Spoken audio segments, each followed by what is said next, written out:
అందరికీ నమస్కారం. తెలుగు కథామాలకు స్వాగతం. ఎద్దనపూడి సులోచన రాణి గారి సెక్రటరీ నవల చదువుకుంటున్నాము. మర్నాడు సాయంత్రం జయంతి గదిలో అద్దం ముందు కూర్చుని తలదూకుంటోంది. శేఖరం ప్రయాణం 4 రోజులకి వాయిదా పడింది.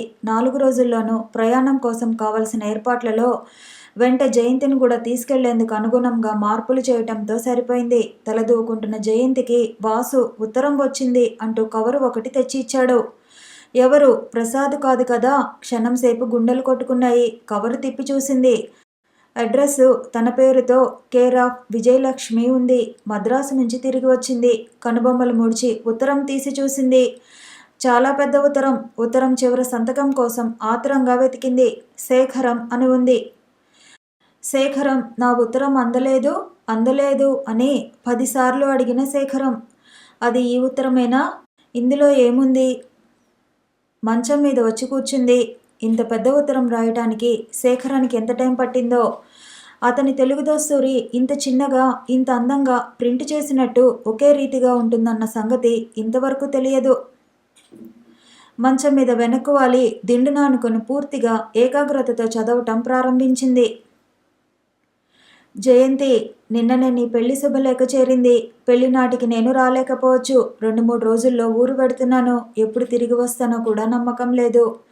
కారణం, నాకు తిరిగి రావాలని లేదు. వచ్చినా రాకపోయినా పట్టించుకునేవారు కానీ బాధపడేవారు కానీ ఇక్కడెవరూ లేరు.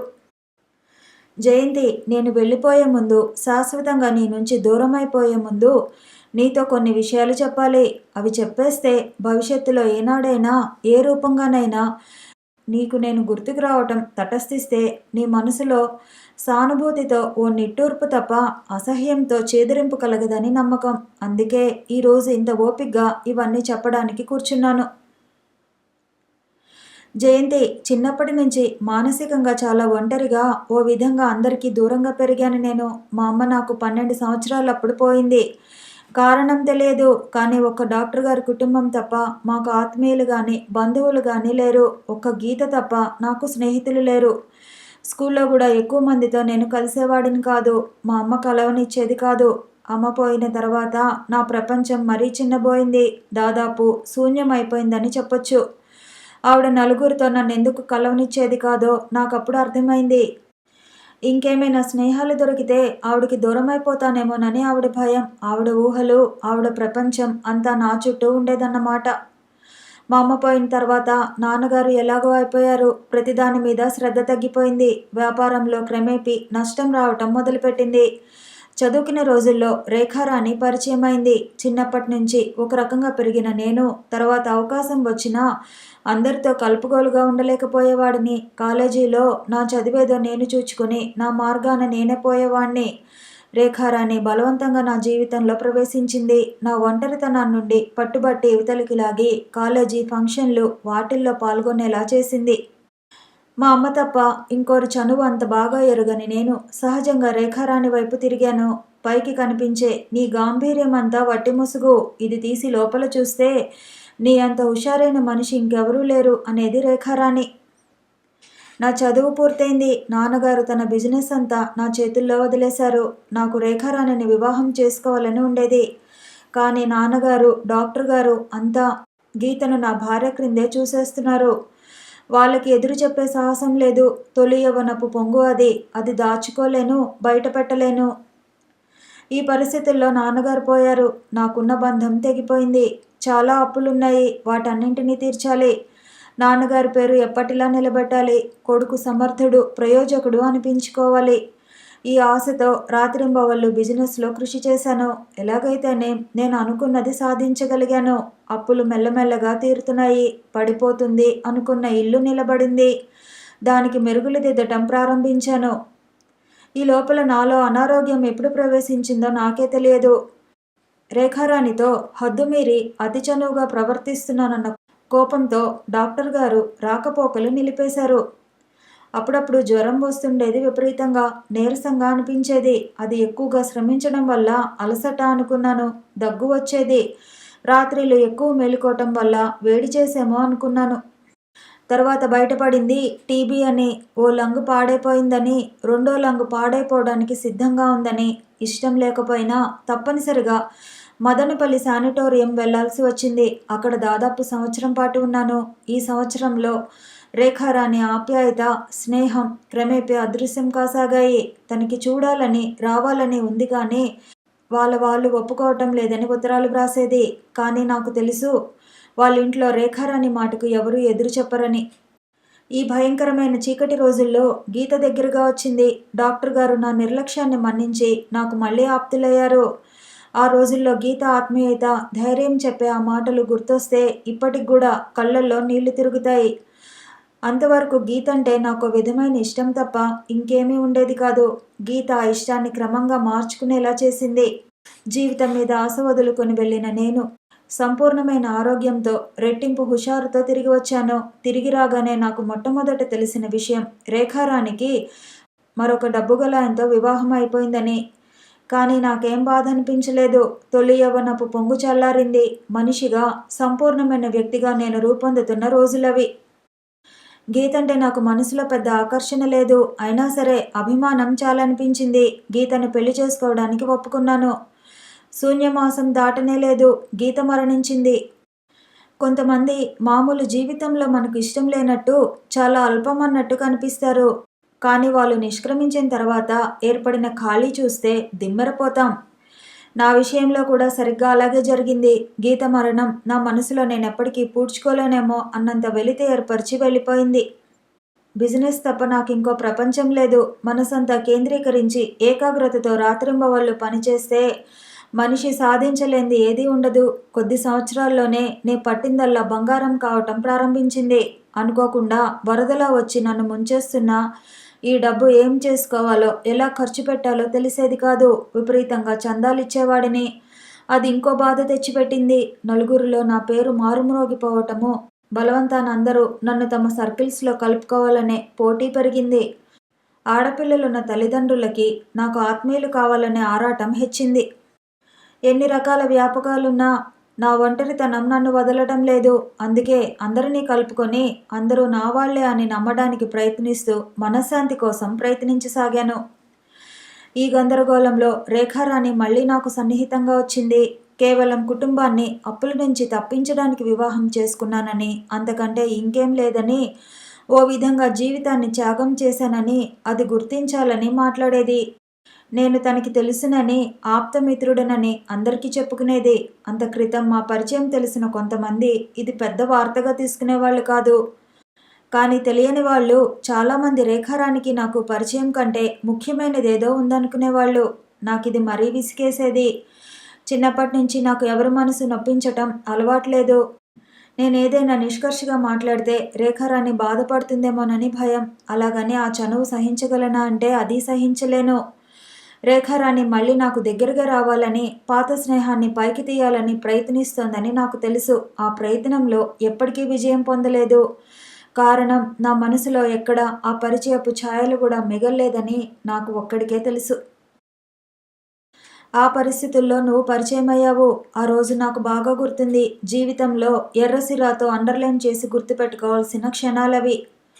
నాకు ఇప్పటికీ గుర్తుంది. ఆ రోజు నేను బెంగళూరు నుంచి తిరిగి వచ్చాను. రోజు రోజుకి పెరిగిపోతున్న ఆ వ్యాపారపు లాభ నష్టాల బేరీజులతో ఆలోచించి విసిగిపోయిన నేను వనితా విహార్లో ప్రోగ్రాం జరుగుతుంటే కొద్దిసేపు అలా నలుగురిలో కలిస్తే విశ్రాంతి లభించినట్టుంటుందని అనిపించి బయలుదేరాను. ప్రోగ్రాం మధ్యలో వచ్చాను. లోపలికి వెళ్ళడానికి ఇష్టం లేకపోయింది. మొదటి తరగతి ఎంట్రన్స్ దగ్గర నా వెనక కొద్దిగా చీకటిగా ఉంటే అక్కడ నిలబడ్డాను. అప్పుడు కూడా నిన్ను సరిగ్గా చూడలేదు. ప్రోగ్రాం చూస్తుండగా నువ్వు ఉన్నట్టుండి వెనక్కి తిరిగి లేచి నిలబడి లోపలికి వెళ్ళండి అన్నావు. చీకటిలో నిలబడి ఉన్న నాకు పూర్తి వెలుగులో నిలబడి ఉన్న నీ మొహం స్పష్టంగా కనిపిస్తోంది. నిన్ను చూడగానే ఉలిక్కిపడ్డాను. గీత పోలికలు ఎంత స్పష్టంగా కనిపిస్తున్నాయి. కానీ ఆ క్షణంలో గీత కంటే ఎన్నో విధాలా ఎంతో అందంగా, అద్భుతంగా ఉన్నావనిపించింది. నీ కళ్ళలో కనిపించేంత సజీవమైన భావం గీత కళ్ళల్లో లేదు.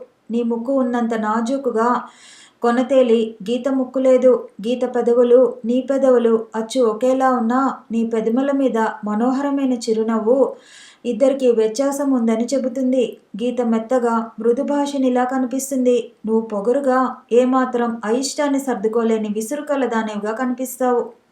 నేను లోపలికి వెళ్ళనటంతో నువ్వు మళ్ళీ కూర్చుని డాన్స్ చూడటంలో మునిగిపోయావు.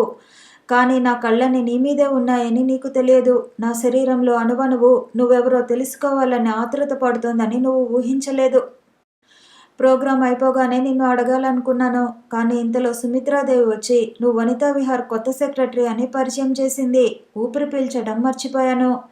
నేను నీ దగ్గర ఇంకొంచెం సేపు నిలబడాలని, నీతో మాట్లాడాలని ముందుకు ఉరుకుతున్న మనసుని బలవంతంగా ఆపి నిశ్శబ్దంగా సుమిత్రాదేవితో వెళ్ళిపోయాను. చివరికంతా వెళ్ళిపోయిన తర్వాత సుమిత్రాదేవి నిన్ను ఉంచి లైట్లు తీసేసి ఆ పనులన్నీ పూర్తి చేయించి వెళ్ళమంటుంటే నీ మొహంలో కనిపించిన విసుగుదల చూసి జాలేసింది. అప్పటికే నువ్వు చాలా అలసిపోయావని వాడిపోయిన నీ మొహం చెబుతోంది. అందుకే ఎవరేమనుకుంటారోననే భయం వదిలేసి ధైర్యంగా నేను కూడా ఉంటానన్నాను. నిన్ను కూర్చోబెట్టి నేను ఆ పనులన్నీ చేయించడానికి వెళ్ళిపోయాను. కానీ అక్కడ నిలబడినంతసేపు నిన్ను పరీక్షగా చూస్తూనే ఉన్నాను. గీత పోలికలు చాలా ఉండటం వల్ల నువ్వెందుకో నాకంత క్రొత్త వ్యక్తిలా అనిపించలేదు. పనంతా పూర్తయిన తర్వాత దగ్గరికి వస్తే కుర్చీలో ప్రక్కకు వాల్చి నిద్రపోతున్నావు. తట్టి లేపుదామని చేయి వేస్తే 2 చేతులతో గట్టిగా పట్టుకున్నావు. నీ స్పర్శ నాలో ఎలాంటి తీయటి భావాన్ని రేకెత్తించిందో నీకెలా తెలుస్తుంది?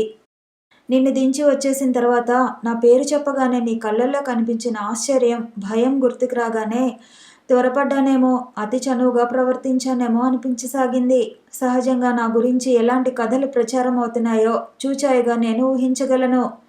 అవన్నీ అప్పటికే నువ్వు విని ఉంటే, దానికి తోడు ఇలా హద్దుమీరిన ప్రవర్తన చూస్తే నన్ను గురించి నువ్వు ఎలాంటి అభిప్రాయం ఏర్పరచుకుంటావోనని భయం వేసింది. ఆ భయంతోటే మర్నాడు వచ్చి నిన్ను వనితా విహార్లో చూడాలని ఎంతగా అనిపించినా నిగ్రహించుకున్నాను.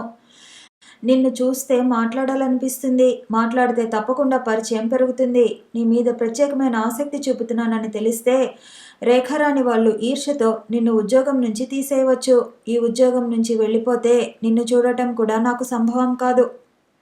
ఎప్పటికప్పుడు యథాలాపంగా అడిగినట్టు అడిగి రేఖారాణి ద్వారా, సుమిత్రాదేవి ద్వారా నీ విషయాలు తెలుసుకుంటూనే ఉన్నాను. దూరం నుంచి నువ్వు వనితా విహారికి వచ్చేటప్పుడు, వెళ్ళేటప్పుడు 1-2 సార్లు చూశాను. రేఖారాణి ద్వారా మిసెస్ వర్మ ఇంట్లో నీకు జరిగిన అత్యాచారం తెలిసింది. ఆ జాబ్లో ఉంటే ఇలాంటివి అప్పుడప్పుడు తప్పవు. నీకు వెంటనే ఇంకేదైనా జాబ్ చూపించాలనిపించింది.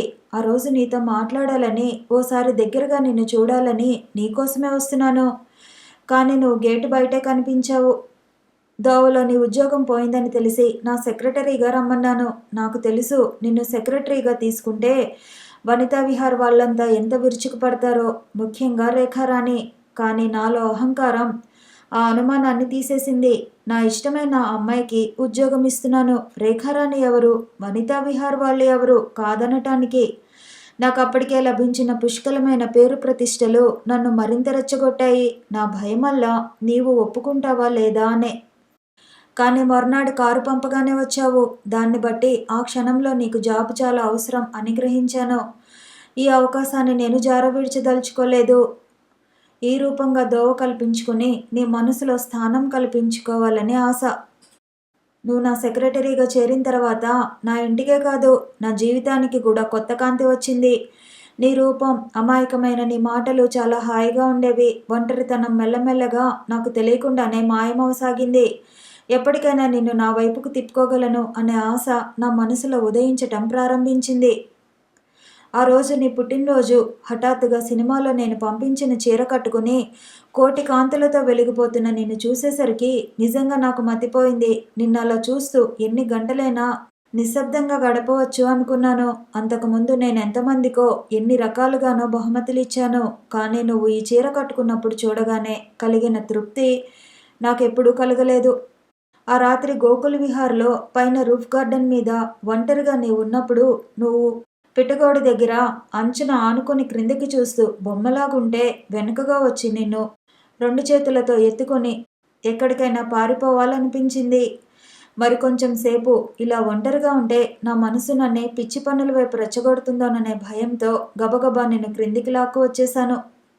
నిన్నింకెక్కువ కాలం ఇలా దాచి ఉంచలేనని అనుకున్నాను. అందుకే సోవియట్ బృందానికి పార్టీ ఇచ్చినప్పుడు నిన్ను అందరికీ పరిచయం చేసేసి పెళ్లి చేసుకోవాలనే కోరిక కూడా బయటపెట్టడానికి నిశ్చయించుకున్నాను. అంతక్రితం చీర గొడవతో నువ్వు మొహం ముడుచుకున్నావని తెలుసు. కానీ ఆ విసుగు నువ్వు అలా హఠాత్తుగా చెప్పకుండా వెళ్ళిపోయేటంత ఉందని తెలియదు. నిజంగా నీ మీద మొట్టమొదటిసారిగా కోపం వచ్చిన క్షణాలవి. రేఖారాణి వాళ్ళంతా జయంతిని సెక్రటరీగా ఎలా తీసుకున్నావని నిలదీశారు. నాకు తెలిసిన ఒక ఆయన రికమెండ్ చేస్తూ ఉత్తరం పంపాడని, కాదనలేకపోయానని అబద్ధమాడాను. కానీ మనసులో వాళ్ళందరికీ అప్పటికే అనుమానం కలిగిందని నేను ఊహించకపోలేదు. కనీసం నువ్వు మర్నాడు సరిగ్గా మాట్లాడలేదు. మర్నాడు రేఖారాణి వచ్చింది. జయంతి మీద నీకున్న నిజమైన అభిప్రాయం చెప్పమని పట్టుబట్టింది. జాలి తప్ప ఇంకేం లేదన్నాను. నీ పట్ల నాకు అనురాగం ఉన్నమాట నిజమే. మనసంతా నువ్వే నిండి ఉన్నావని నాకు తెలుసు. కానీ ఏం చేయాలి? నీ మనసులో ఉద్దేశం తెలుసుకోకుండా ఇలాంటి అభిప్రాయాలు బయటపెట్టడం ఎంత ప్రమాదం? అప్పటికే నీ హృదయం ఇంకొకరికి అంకితం కాలేదని నాకేం నమ్మకం?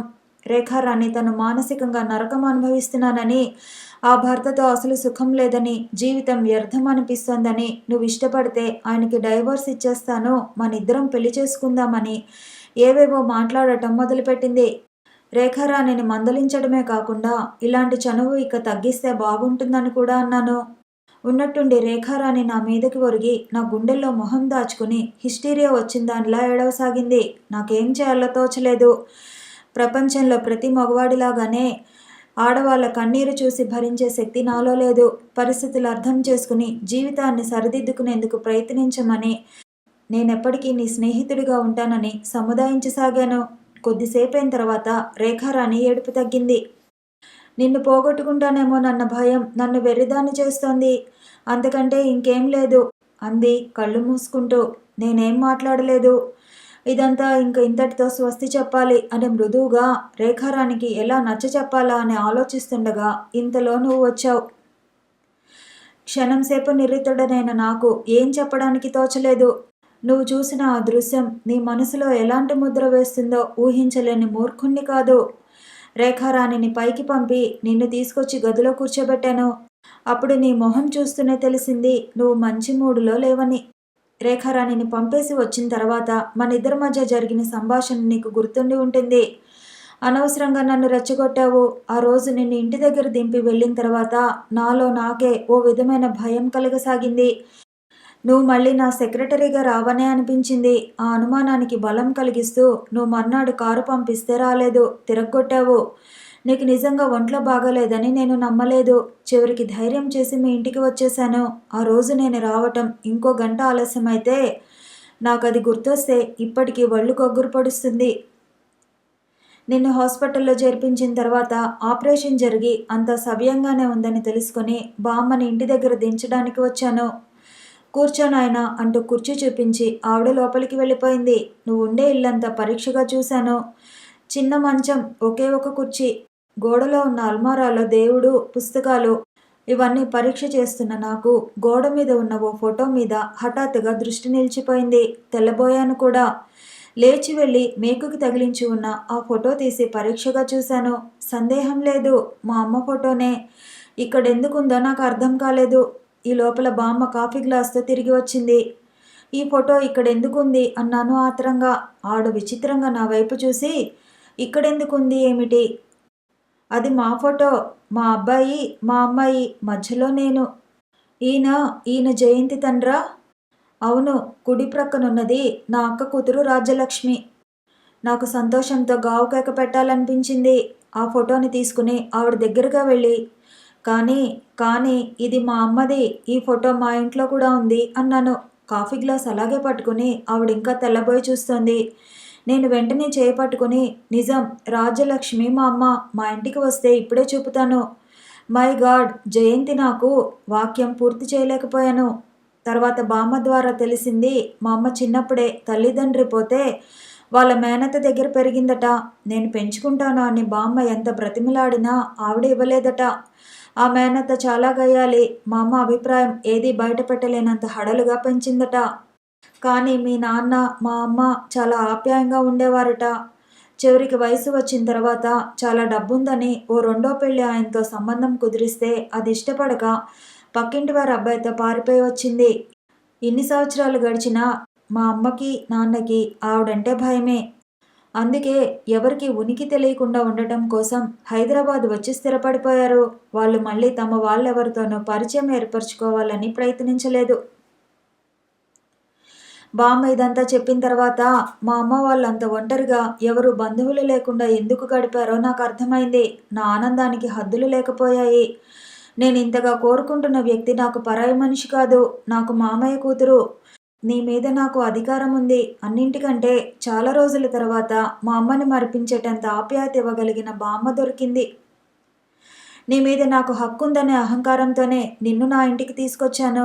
కానీ బామ్మతో ఈ విషయం నీకు చెప్పవద్దని బ్రతిమలాడాను. నువ్వెలాగూ నాదానివే, కానీ ఇలా చుట్టరికం తెలిసి బామ్మ కోరిక మీద కాక నీ అంతట నువ్వు నా దగ్గరికి రావాలి. అది నా కోరిక. నాకు చిన్నప్పటి నుంచి అలాగే అనిపించేది. నా స్థితిగతులతో ప్రమేయం లేకుండా నన్ను, నా వ్యక్తిత్వాన్ని చూసి ఆకర్షింపబడి అనురాగం చూపే మనిషి కావాలి నాకు. నిన్ను అలాగే గెలుచుకోవాలనుకున్నాను. అక్కడ కూడా నాకు ఎదురు దెబ్బ తగిలింది. బామ్మ హఠాత్తుగా మరణించడంతో నేను చేసిన పొరపాటు తెలిసింది. నా అంతట నేను చెప్పలేను. చెప్పడానికి ఎలాగో ఎన్నిసార్లు శక్తి అంతా కూడదీసుకుని చెప్పడానికి ప్రయత్నించాను. కానీ ప్రతిసారి దెబ్బతిని కృంగిపోయేవాడిని. రోజు రోజుకి నువ్వు దూరమైపోతావనే భయం నన్ను వెర్రివాడిని చేసేది. చివరికి పెళ్లి చేసుకోవాలని నిశ్చయించుకున్నాను.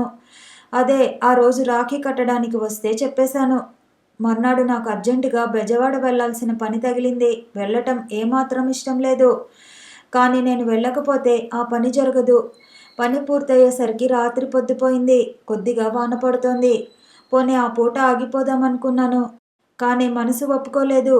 నిన్ను ఎప్పుడెప్పుడు చూస్తానా అనే ఆత్రం అణచుకోలేకపోయాను. ఆదుర్దాతోనే బయలుదేరాను. పెళ్లికి ముందే నీకు చెప్పేయటం మంచిదని కూడా మళ్ళీ అనుకున్నాను. రోడ్డు రాత్రిపూట అవటం వల్ల రద్దీగా లేదు. అందుకే నేను స్పీడ్గా పోనీయమన్నాను. వెనుక సీటులో చేరుగలు పడి నీతో కలిసి గాలిమేడలు కడుతున్న నాకు దూరం నుంచి వస్తున్న పెద్ద లారీ కనిపించింది. నా డ్రైవర్ కాషన్ ఇచ్చి సైడ్ చూపించాడు. వాడు చేయి చూపించాడు. చూపించినట్టు చూపించి ప్రక్కకు తిరిగాడు. అంతే. ఏమైందో నాకు తెలియదు. నాకు మళ్ళీ మెలకు వచ్చేసరికి హాస్పిటల్లో ఉన్నాను. నాకంటే తక్కువగా దెబ్బలు తగిలిన డ్రైవర్ నన్ను ఎలాగో తీసుకొచ్చి డాక్టర్ గారికి అప్పచెప్పాడట. అప్పటికప్పుడు హాస్పిటల్లో చేర్పించారు. మోచేతికి మోకాలికి బలమైన దెబ్బలు తగిలాయి. చెయ్యో కాలో ఏదో ఒకటి పూర్తిగా దెబ్బతిని ఉంటుందని, అంగవైకల్యం తప్పదని భయపడ్డాను. కానీ అదృష్టమో దురదృష్టమో సవ్యంగానే బయటపడ్డాను. దాదాపు 1 రోజులు హాస్పిటల్లో ఉన్నాను. ఈ లోపల నువ్వు లేవు. కనిపించడం లేదన్న వార్త శరాఘాతంగా తగిలింది. నిన్ను ఆఖరున చూసింది నాయర్. వాడు కారు వద్దు, బస్సు మీద పెడతాను అని బయలుదేరవని చెప్పాడు. ఇంట్లోంచి బయలుదేరిన నువ్వు వెళ్ళవలసిన చోటు చేరుకోలేదు. మధ్యలో ఏమైపోయావో, ఎలా మాయమయ్యావో ఎవరికీ తెలియదు. ఆ రోజు నువ్వు తనని పెళ్లి చేసుకోమని అడిగావని మందలించి వెళ్ళిపోయానని శివరాం చెప్పలేక చెప్పాడు. నాకప్పుడు చూచాయిగా అర్థమైంది నేను చాలా పొరపాటు చేశానని. నువ్వు పెళ్లికి ఇష్టపడటం లేదేమోనన్న అనుమానం అప్పుడొచ్చింది. కానీ ఏం చేయాలి? చేతులు కాలిన తర్వాత ఆకుల కోసం వెతికిన మూర్ఖుణ్ణి. నీకోసం అందరూ ఎన్ని విధాలా వెతకాలో అన్ని విధాలా వెతికారు. నువ్వు చచ్చిపోయావనే నా గాఢ నమ్మకం. గాయాల నుంచి కోలుకొని ఇంటికి వచ్చిన నన్ను నిన్ను గురించి ఆలోచనలు భయంకరంగా పీక్కు తినసాగినాయి. నేను పైకి ఏమీ అనలేను. కానీ అందరికీ తెలుసు లోపల నాలో ఎన్ని అగ్నిపర్వతాలు బద్దలవుతున్నాయో. నవ్వితే అందరితో కలిసి నవ్వు, ఏడవదలుచుకుంటే ఎక్కడున్నా మారుమూలకు పోయి ఒంటరిగా ఏడు అన్న సూత్రాన్ని నేను నమ్ముతాను. అందుకే నా దుఃఖం ఎవరికీ పంచదలుచుకోలేదు. హాస్పిటల్ నుంచి ఇంటికి వచ్చిన 4-5 రోజులకి, అంటే అప్పటికి నువ్వు వెళ్ళిపోయి దాదాపు నెల మీద వారం కావస్తోంది. కాగితాల కోసం డ్రాయర్ తెరిచిన నాకు వాటి అట్టడుగున నీ ఉత్తరం కనిపించింది. ఆత్రంగా ఉత్తరం చూసి నీళ్లు కారిపోయాను. కోపంతో అసహనంతో ఒంట్లో రక్తం మరిగిపోయింది. నాయర్ని పిలిచి ఇదెప్పుడు వచ్చిందని గర్జించాను. వాడు నాకు తెలియదన్నాడు. వాసుని పిలిచి అడిగితే నిజమేనని, నాకు దెబ్బలు తగిలి హాస్పిటల్కి పరిగెత్తే ఆ కంగారులో ఆ ఉత్తరం డ్రాయర్లో పడేసి మర్చిపోయానని ఒప్పుకున్నాడు. నాకింతవరకు ఎప్పుడు ఎవరిని కొట్టాలనిపించలేదు. కానీ ఆ క్షణంలో వాడిని నిలువున చీరేయాలనిపించింది. ఆ రాత్రికి రాత్రి బెంగళూరు బయలుదేరాను. మనసులో ఎగిరెగిరి పడుతున్న ఆశ నిరాశల మధ్య హోటల్కి వచ్చేసరికి నిరాశే గెలిచింది. నిన్ను గురించి వివరాలేం నాకు చెప్పలేకపోయారు. అక్కడే 10 రోజులుండి బెంగుళూరంతా వెతికాను. చిత్రమేమిటంటే అప్పుడు ప్రసాద్ దగ్గర కూడా 2 రోజులున్నాను. కానీ ప్రసాదు విషయం చెప్పలేదు. అయినా అతని తప్పేముంది? అతనికేం తెలుసు నేనేం పని మీద వచ్చానో నేను చెప్పలేదు. బరువైన హృదయంతో హైదరాబాదు తిరిగి వచ్చేశాను. ఒంట్లో బాగుండక నీ పిలుపు అందుకోలేకపోయానని నీకెలా తెలుస్తుంది? తెలియదు. ఎప్పటికీ తెలియదు. అదే నన్ను వేధించింది. ఈ మధ్యలో ప్రమీల గొడవ ఒకటి. రేఖారాణి వాళ్ళందరికీ నేనే నిన్ను మీ చుట్టాలింటికి పంపించేశానని చెప్పాను డాక్టర్ గారికి. సునంద వాళ్ళకి, శివరాం, ప్రమీలకి తప్ప ఇంకెవరికి ఈ సంగతి తెలియదు.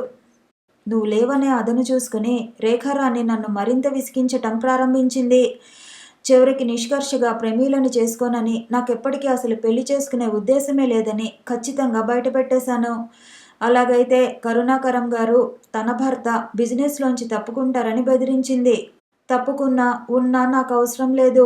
కొద్ది రోజుల్లో ఈ బిజినెస్ చాలా భాగం బొంబాయిలోని ఓ మార్వాడికి అమ్మేస్తున్నానని చెప్పాను. రేఖారాణి తెల్లబోయింది. తగ్గి మెత్తగా అనునయంగా అసలు కారణం ఏమిటో చెప్పమని ప్రాధేయపడింది. నీకు అనవసరం అన్న ఒక్క మాట కంటే ఇంకేమీ మాట్లాడలేదు. ప్రమీల కూడా ఎదురు తిరిగింది. శివరాంని తప్ప ఎవరిని చేసుకోనని, అంత ఇష్టం లేకపోతే వాళ్ళ దగ్గరికి వెళ్ళిపోతానని బెదిరించింది. శివరాం కూడా ఇప్పుడు పర్వాలేదు, మంచి ఉద్యోగంలోనే ఉన్నాడు. నేను ఎలాగూ ప్రమీలని చేసుకోనని బయట పెట్టేశాను. కరుణాకరం వాళ్ళు విధి లేక వాళ్ళ పెళ్లికి ఒప్పుకోక తప్పలేదు. ఈ బిజినెస్ విషయంలో మార్పుల కోసం కొద్దిగా పనుండి మెడ్రాసు వచ్చిన నేను చాలా రోజుల తర్వాత లక్ష్మిని చూడాలనిపించింది. అక్కడికి వచ్చాను. కానీ లక్ష్మి అంత గొప్పగా సగర్వంగా నా సెక్రటరీ అని చెబుతోంది. నీ గురించని నాకేం తెలుసు? నన్ను చూసి నువ్వు మాట్లాడే ప్రయత్నం చేయలేదు. ఆ రాత్రి నా ప్రక్క గదిలో పిల్లలతో పాటు సుస్థిగా ఉండి పడుకున్న అమ్మాయి నువ్వేనని నేను కలలో కూడా ఊహించలేదు. మళ్ళీ వచ్చినప్పుడు లక్ష్మికి ఊరికే ఫోన్ కాల్ చేస్తే ప్రసాద్ వచ్చాడని, ఇక్కడే ఉన్నాడని చెప్పింది. చూడడానికి వచ్చాను. లేరు, వాళ్ళంతా కలిసి బీచ్కి వెళ్ళారు. వస్తారు, కూర్చో అంది లక్ష్మి. ఆ పూట భోజనానికి వచ్చాను నేనక్కడికి. లక్ష్మి పరిచయం చేస్తున్నప్పుడు తీరా వెనక్కి తిరిగి చూస్తే నువ్వు. నా కళ్ళని నేను నమ్మలేకపోయాను. నాకప్పుడు ఏం కనిపించలేదు. వాళ్ళందరూ ఉన్నారన్న సిగ్గు కూడా వదిలేసి ఒక్కసారి చేతులు చాచి నిన్ను దగ్గరికి లాక్కుని గుండెలకు హత్తుకోవాలనుకున్నాను. అప్పటికే నువ్వెలాగో అయిపోయావు. నేను ముందుకు అడుగు వేసే లోపల ప్రసాద్ వచ్చి నిన్ను పట్టుకోవటం, చకచక ఏదో సంభాషణ జరిగిపోవటం. వెంటనే అతను నేను స్వయంగా చూస్తుండగా నిన్ను 2 చేతులతో ఎత్తి లోపలికి తీసుకెళ్ళిపోవటం అంతా క్షణంలో జరిగిపోయింది. ఆ క్షణంలో నేను అనుభవించిన రంపపు కోత ఇంత క్రితం అనుభవించలేదు, ఇక అనుభవించలేను కూడా. నిన్ను పడుకోబెట్టిన తర్వాత విజయలక్ష్మి తిరిగి వచ్చి ప్రసాద్ నువ్వు పరస్పరం ప్రేమించుకున్నారని, పెళ్లి చేసుకోబోతున్నారని చెప్పింది. నేను వెంటనే మరో మాట చెప్పకుండా, చెప్పేందుకు లక్ష్మికి అవకాశం ఇవ్వకుండా వచ్చేశాను. ఇంకా కొద్ది క్షణాలు అక్కడుంటే ఈర్ష్యతో మండుతున్న నా మనసు నన్ను ఏ బెర్రి పనుల వైపు పురిగొల్పుతుందోనని నాకే భయం వేసింది. మద్రాసు వాతావరణమే భయంకరంగా అనిపించింది. ఆ గాలే నాకు అసహ్యం వేసింది. ఒక్క క్షణం అక్కడ ఉండలేకపోయాను. ఉంటే వెనక్కి తిరిగి ఏ నిమిషంలోనైనా లక్ష్మి ఇంటికి పరిగెత్తాలనే ఆకాంక్షకి నేను లోబడిపోతానేమోనని భయం వేసింది. అప్పటికప్పుడు ఏరోడ్రమ్కి వచ్చి హైదరాబాదు వచ్చేశాను. ఇప్పుడు మనిద్దరి మధ్య కొన్ని వందల మైళ్ళు దూరం ఉంది. నన్నెలాంటి బలహీనతలు పిచ్చివాడిని చేసి నీ దగ్గరకు వెళ్ళమని పురిగొల్పినా నేను వెళ్ళలేను, నిన్ను చేరుకోలేను. నేను కోరుకున్నది కూడా అదే. క్రమేపీ చల్లబడ్డాను. నా భావాలు నేను గ్రహించుకోవడానికి చేసిన ప్రయత్నంలో విజయం పొందాను. నిన్ను నీ జీవితానికి వదిలేయటానికి నిశ్చయించుకున్నాను. నువ్వెలా పరిచయమో తెలుపమని ప్రసాద్కి ఉత్తరం రాశాను. అతను వివరంగా ప్రకాశం సంగతి అంతా తెలియజేస్తూ నాకు ఉత్తరం రాశాడు. ఆ క్షణం వరకు భగవంతుడి సాక్షిగా నువ్వు ప్రకాశంతో వెళ్ళిపోయావని మాకెవరికీ తెలియదు. అప్పుడెప్పుడో శివరాం, డాక్టర్ గారు వాళ్ళందరూ ప్రకాశం బెంగళూరులో కలరాతో మరణించాడని చెప్పుకుంటుంటే విన్నట్టు గుర్తు. అంతవరకే నాకు తెలుసు అది జరిగిన సంగతి. మనిద్దరిలో నీ పొరపాటో నా పొరపాటో ఒక అఘాతం సృష్టించుకోవటం జరిగింది. అది ఏర్పడిందన్న బాధ నాకు లేదు. నేను ఈ చివరి నుంచి చేయి జాచి అందుకోగలను. కానీ నువ్వు వాటిని అందుకోవటానికి ఇష్టపడవు. ఆ సంగతి నాకు తెలుసు. ఓ విధంగా నువ్వు చాలా అదృష్టవంతురాలివి. ప్రసాద్ లాంటి వాళ్లతో నీకు ఆ పరిస్థితుల్లో పరిచయం కలగటం కేవలం అదృష్టం తప్ప ఇంకేం కాదు. జయంతి, ఇప్పుడు నాలో బాధ గాని, కోరిక గాని, దిగులు గాని అలాంటివేమీ లేవు. నేనెప్పటికీ నీ వాడినే. నీ ఇష్టం. నీ స్నేహితుడిగా తీసుకో, తండ్రిగా చూసుకో, లేక సోదరుడిగా భావించుకో. ఎలా అయినా సరే నీకు నచ్చిన విధంలో నీ ఆప్తుడిగా జీవితాంతం నిలబడటానికి సిద్ధంగా ఉన్నాను. నా నుంచి నీకు ఇవ్వటం తప్ప నీ నుంచి నేనేం కోరను. నా ఇంటి తలుపులు నీకెప్పుడూ తెరిచే ఉంటాయి. నీకు పుట్టిన పిల్లలు నా ఆస్తికి వారసులవుతారు. నీ పిల్లల్ని దగ్గరికి తీసుకుని వాళ్ళలో నిన్ను చూసి వాళ్ళ ప్రేమానురాగాలతో నిన్ను పొందగలుగుతాను. దీనివల్ల నీకేం నష్టం లేదు. నీతో రాజీ పడటం కంటే నాకింకో మార్గం లేదు. కారణం ఏమిటని నువ్వు అడిగితే, నా మనసులో నువ్వు ఏర్పరిచిన ఈ శూన్యాన్ని పూడ్చుకోవాలంటే నా జీవితం చాలదు. నాకంత శక్తి లేదు. అందుకే నేనే రాజీ పడుతున్నాను. నీకు నేను అవసరం లేదు. కానీ నువ్వు నాకు కావాలి. దానివల్ల నీకేం నష్టం కలగకుండా నా జీవితాన్ని సరిదిద్దుకుంటాను. జయంతి, యుగ యుగాలుగా కవులు వర్ణించి మనుషులు అపురూపంగా భావించే ఈ ప్రేమ చాలా విచిత్రమైంది. ఇది మనుషులకి ఆకాశమంత విశాలమైన హృదయం ఇవ్వగలదు. సూది బెజ్జమంత స్వార్థంగా మారిపోగలదు. కావాలనుకుంటే స్వర్గం చూపిస్తుంది. వద్దంటే భయంకరమైన నరకంలో చిత్రహింస చేస్తుంది. గులాబీ రేకు కంటే మృదువుగా మారి హృదయాన్ని సేద తీర్చి ఈ ప్రేమే వాడిముళ్ళులా దాన్ని గుచ్చి చిల్లులు పడవగలదు. ఎంతగా ఎవరు చెప్పినా ఇది ఏ మనిషికైనా స్వానుభవంలోకి వస్తే గాని ఈ అనుభూతులు తెలియవు. మొట్టమొదట ప్రసాద్ చేతులతో నిన్ను పైకి తీసుకెళ్ళిపోతుంటే అతన్ని హత్య చేయాలన్నంత కోపం వచ్చింది. ఇప్పుడు నాకు అదేం లేదు. అతనంటే ఎలాంటి ద్వేషం లేదు. పైనుంచి నీ ప్రేమను పొందిన వ్యక్తిగా అభిమానిస్తాను. నువ్వు సుఖపడాలని మనసారా ఆశీర్వదిస్తున్నాను. జయంతి, నిన్ను పోగొట్టుకోవడానికి కారణం నేనే అని నాకు తెలుసు. ఈ బాధ మటుకు నన్ను జీవితాంతం వదలదు. ఇప్పుడు కానీ నన్ను చూసి భయపడవలసిన అవసరం నీకు లేదు. అది నమ్మమనే అడుగుతున్నాను.